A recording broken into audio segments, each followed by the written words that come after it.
When Otis Williams started rounding up singers for his vocal groups, he felt like Yul Brynner and the Magnificent Seven. He had several groups, including Otis Williams and the Siberians, Otis Williams and the Distance, and the Primes. But the group he'll always be remembered for, the group that he's been singing with for over 25 years, is the Temptations. I've got sunshine on a cloudy day. When it's cold outside, I've got the month of May. I guess you say what can make me feel this way, my girl, my girl, my girl. Talking about my girl, my girl. I've got so much. My Girl was the first Temptations song that made it to #1 on both the R&B and pop charts. The Temptations were one of the most successful groups on the Motown record label. They had great voices, great harmonies, cool clothes, and flashy dance moves. Otis Williams kept the group going long after the departure of their lead singers, David Ruffin and Eddie Kendricks. The Temptations have sung through the stylistic changes of the decades and even through the demise of Motown Records. Otis Williams has written an autobiography. It's titled Temptations. Welcome Thank to you. Fresh Air. Thank you. You point out in your group the Temptations were subtler and more romantic than a lot of the other guys, and that there was no sweating or grunting on the stage. So I want to ask you how you think that was reflected in your songs and in your style on stage. Well, I think that Paul Williams, who was one of the original members, he always believed in us trying to convey selling sex as well as keeping the class. And I wish I could take credit for not sweating, but him and I especially were sweaters. But we always tried to do things in a top-notch fashion. And Well, you say in your book that you always thought about image. Even when you were in high school and you were Yes. singing in the halls and singing at dances, you thought about image. it's very important, because when you're dealing with the public, it's always nice to set a very good impression. And we tried to do that with a very good image, a wholesome image, and what have you. So that has always been one of our main criteria is for trying to stay that kind of way because it's so important. Berry Gordy, the head of Motown Records, liked your singing, liked your style, and finally signed you to Motown Records. Did he tell you once he took you in what he had in mind for the group, changes he wanted to make? Not necessarily. Barry was more or less into the record end of it.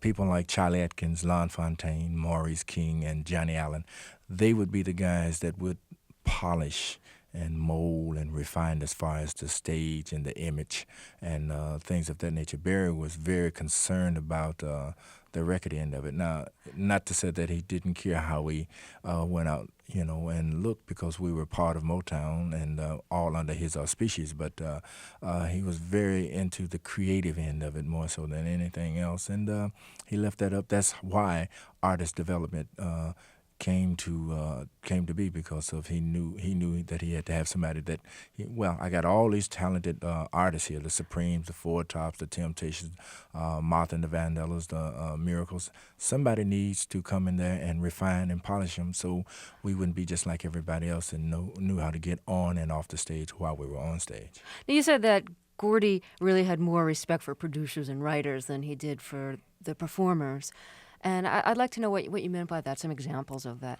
Well, he had respect for the artists, but like I said, being a creative person, he was very into like songs because that's what he was really noted for. Because he was a songwriter first, because he wrote songs for Jackie Wilson and Marv Johnson, Barrett Strong, and so I guess he was kind of partial to the producers and to the songwriters to make sure that whatever was being produced at Motown, it was done with the right kind of ingredient, with the right kind of song structure, which he always stressed, and make sure that the lyrics had meaning and where people could really identify and say, oh, yeah, I know what they're talking about. I've lived that. That's touched me before. But in terms of the lack of power that the acts themselves sometimes had, you describe how if a group didn't show up in the studio on time for their recording date, he'd have another group come in and record the song.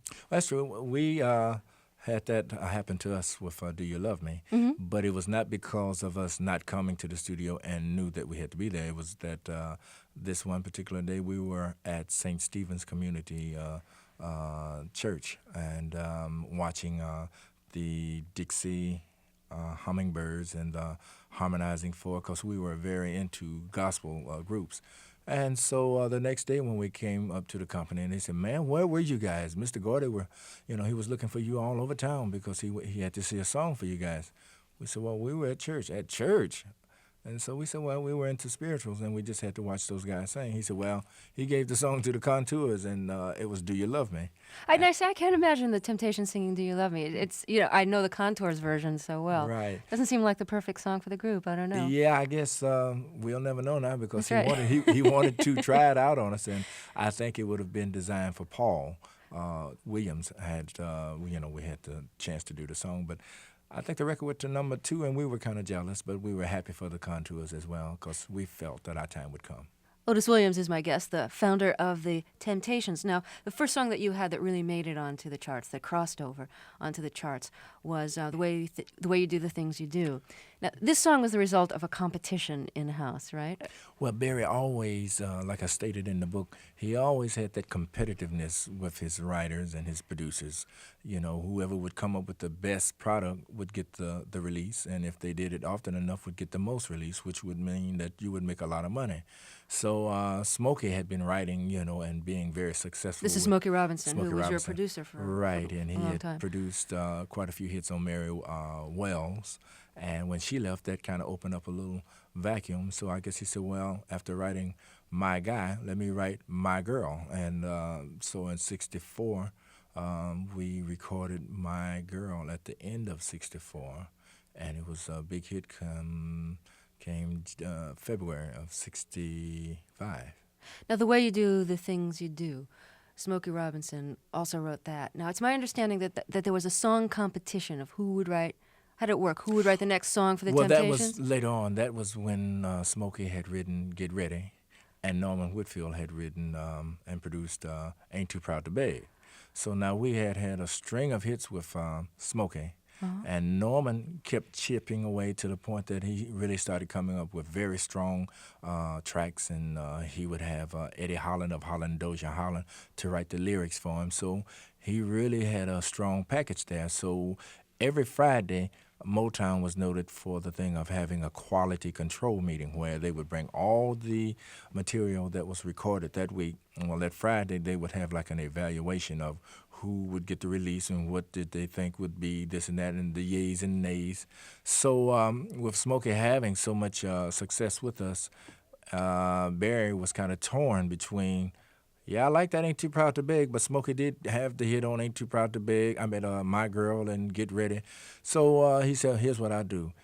If Get Ready, I'm going to go with Get Ready, and if it should go to the top 10, Smokey will get the next release. Now, if Get Ready didn't go to the top 10 nationally, Norman, you have the next release because that Ain't Too Proud to Beg was so strong that it could not be denied any longer.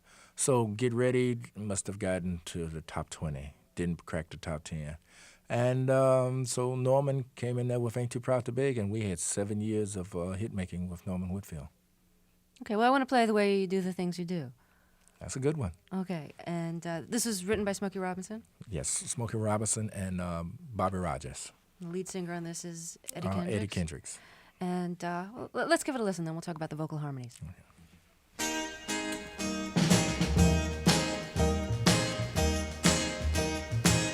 You got a smile so bright. You know you could have been a candle. I'm holding you so tight. You know you could have been a handle. The way you swept me off my feet. You know you could have been a broom. The way you smell so sweet. You know you could have been some perfume. Well, you could have been anything that you wanted to, and I can tell the way you do the things you do. The way you do the things you do. The way you do the things you do. As pretty as you are. Williams, which part were you singing on that record? I was singing baritone.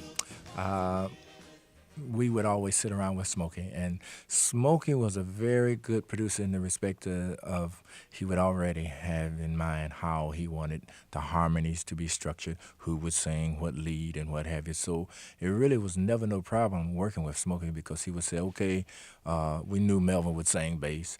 Eddie was on lead. Paul, he sang second tenor. Eddie, David did first, and I was baritone. Did you used to work out the harmonies before you joined Motown?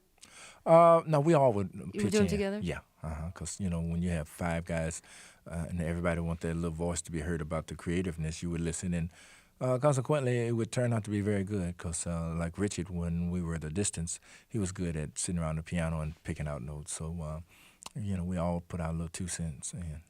You describe how some of the producers would have the singers sing slightly above their range. Yes, yes.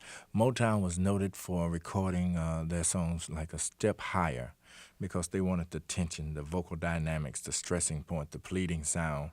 So when you would hear it, you could say, oh, wow, I feel what he's saying, like pain in the voice. They didn't want you to sing too relaxed because the song wouldn't come across with that emotional outlet, that meaning where you could really feel it. So they would always cut the tunes, especially Norman and Holland and Doja Holland, would cut it a step higher because that's the way Ain't Too Proud to Beg was recorded. It was recorded just a key too high for David, but he was able to do it, but it was not without us having to stop the tape and let him rest because he was straining his vocal cords and his glasses were sliding all off his face and sweat was popping off. But we were, just saying, go ahead, David, you can do it. And it turned out to be one of our biggest sellers. Now, did you have to be above your range also? No, I didn't do that much leading in the songs that I did sing lead on. It was in the key because I'm more or less a ballad person rather than the driving kind. Okay. Otis Williams is my guest, and he's written an autobiography about his life forming and then singing with the Temptations. It's called The Temptations. You described a little bit the competition between songwriters about who Right. would get to write the next song for the group. Was there competition between the groups? Did you have to compete, say, with the Four Tops over who would get the song that you wanted to do? No, because Barry never let that happen. He would always let, Holland and Dozier had the Supremes and the Four Tops, even though we really liked what they were doing, speaking of Holland and Dozier Holland. But he said, no, you guys are having too much success with Smokey Robinson or Norman Whitfield. And then he didn't want all the songs to start sounding alike, so he wanted to always make sure that there was that division, that separate kind of identity. And so he would never let that happen, whereas Holland and Dozier would just do, more than what they should have done, and the sound would have become too saturated. We got to talk about your choreography. Okay. The choreography for your group was done by Charlie Atkins, who was a great dancer and got his start like years before he started working with vocal groups, dancing with Honey Coles. And Absolutely. So describe some of the steps that he choreographed for the Temptations and the names for the steps, too. Well, actually, Charlie, like you said, from the Charlie Atkins, Cole and Atkins vaudeville days, we had checked him out a long time ago when he used to do Frankie Lyman, and he really did a wonderful job on the Cadillacs because he brought the house down with the Cadillacs at the Fox Theater. And Charlie's steps, let me tell you something, not easy. Oh, he's got a lot of little hit steps and a lot of little subtle movements, and you really have to pay a lot of attention, because you look at the stuff that we do on stage and say, that's easy. Oh, no. He's cussed us out and called us all kind of names, because it would be hard to get, But once you got a Charlie Atkins choreography down, you would definitely be separate and apart from any of the other acts because his stuff is so unique that, you just knew you had captured something very special because he's not an easy fella to deal with as far as his choreography. You said there were no extra beats for corrections when he was choreographing one of your songs. Explain what you mean by that. Well, you had to learn it right then and there because, let's say if you got out of step, you would catch hell getting back in because it's a lot of little hit steps and he's got everything scientifically in place. So if you miss that and had to come back in. You said, oh, my God, how am I going to catch back in? Because, a lot of times choreography is to a certain kind of beat.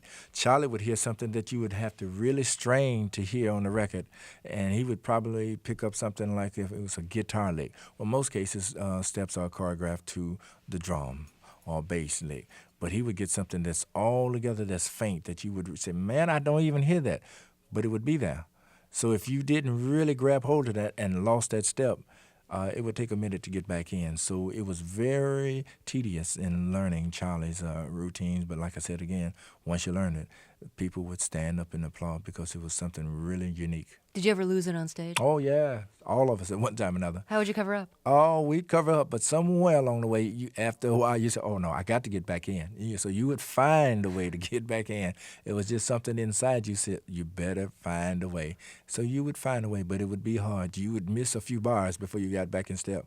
So we would cover it up. We would clown a little bit. And right back to the bandstand and then come back up and, oh, okay, I got it. Boop, and fall right in. But you would catch hell getting in for a while. My guest is Otis Williams, and he's written an autobiography.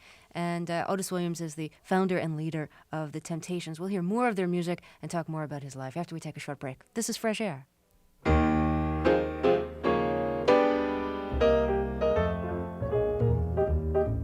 Fresh Air is produced live at WHYY in Philadelphia and distributed by National Public Radio.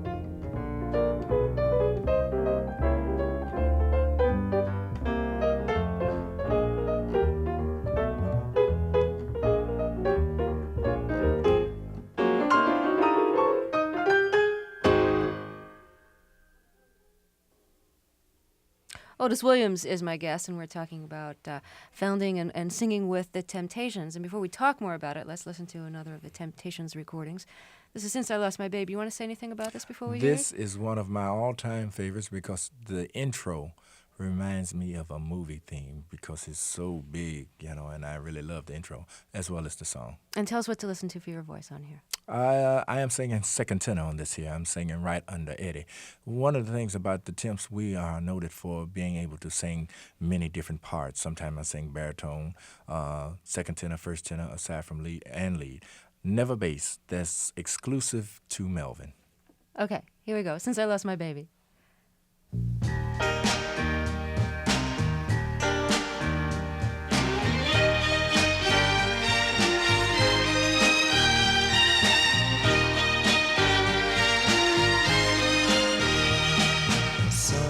Shining, there's plenty of light. A new day is dawning, sunny and bright. But after I've been crying all night, the sun is cold and the new day seems old.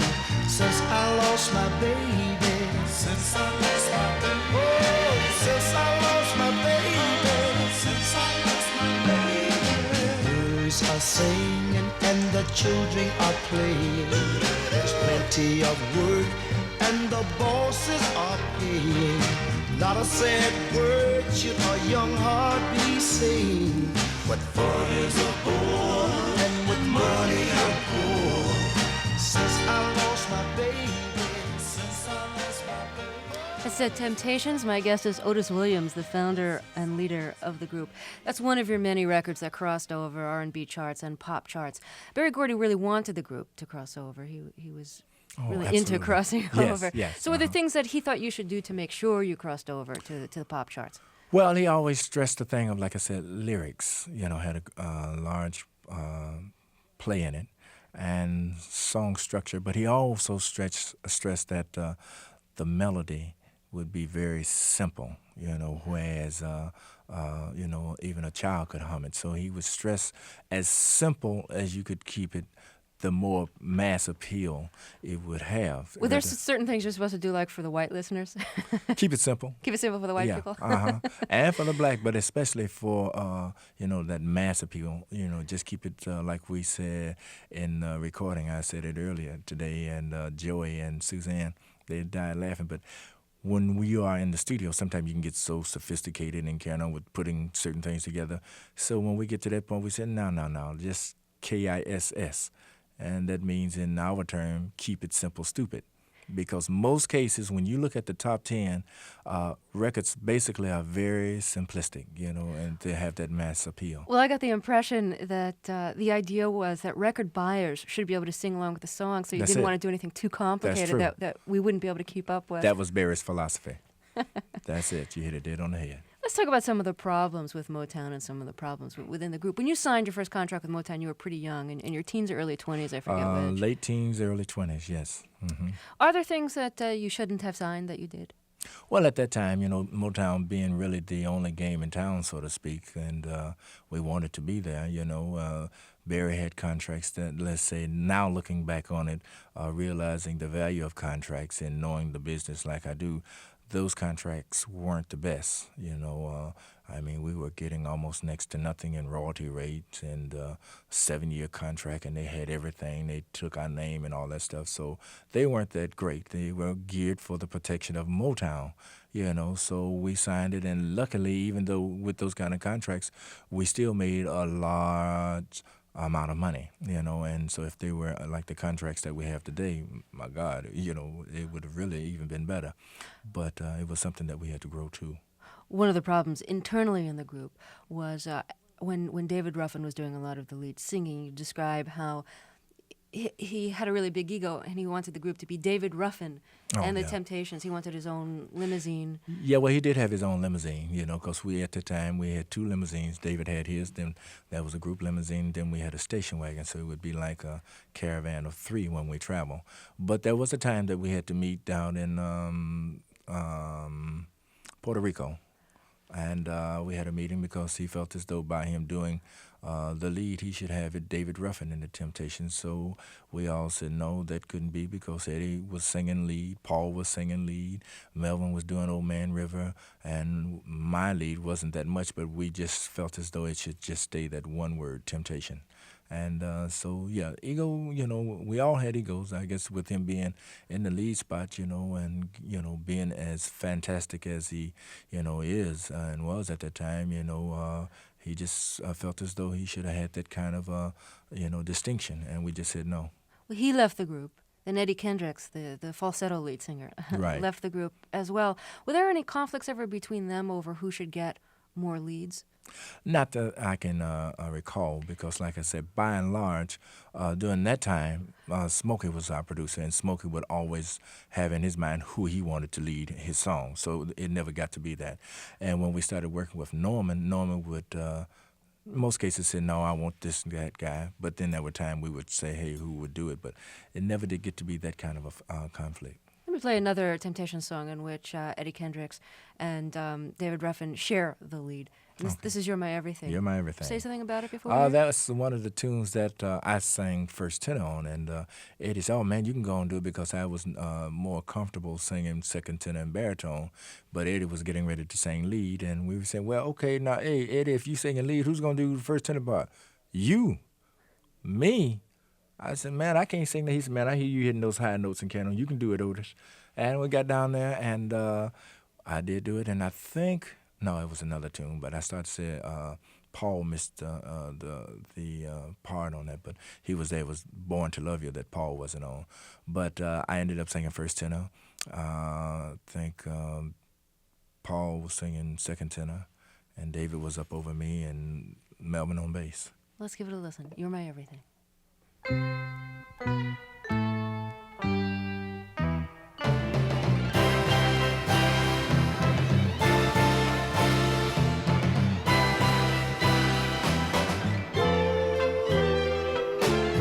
You surely must know, magic girl, 'cause you changed my life. It was dull and ordinary. You made it sunny and bright.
my dream is about you.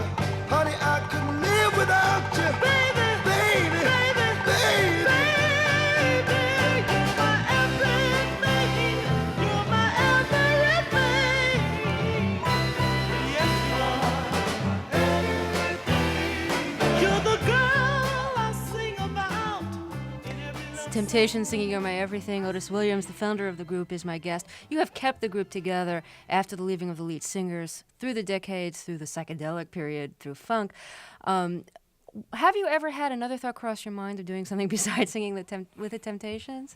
Well, there's other things I want to do, but first and foremost, I like doing what I'm doing, being a member of the Temps and the challenges that we have been faced with and being able to, ride them out, what have you. So I like what I do. And just tell me, we only have a few seconds left. How is it different for you performing on stage now as a mature man as opposed to as a teenager and a young man when you started? Well, it's not that much difference because you're still entertaining people, except they have grown with us. And, you see a lot of the new generation because when we were coming along in the 60s and those that were following us now, they have kids, so they're bringing their kids to come see us. So it's that kind of difference, but we still get the adrenaline flow from seeing so many happy faces, and sometimes they are crying tears of joy. So it's still that electrifying feeling of performing to people of the world over. So it's still great 28 years later. Thank you so very much for being with us. Thank you for having me. My guest has been Otis Williams, the founder of the Temptations, and they're still singing today.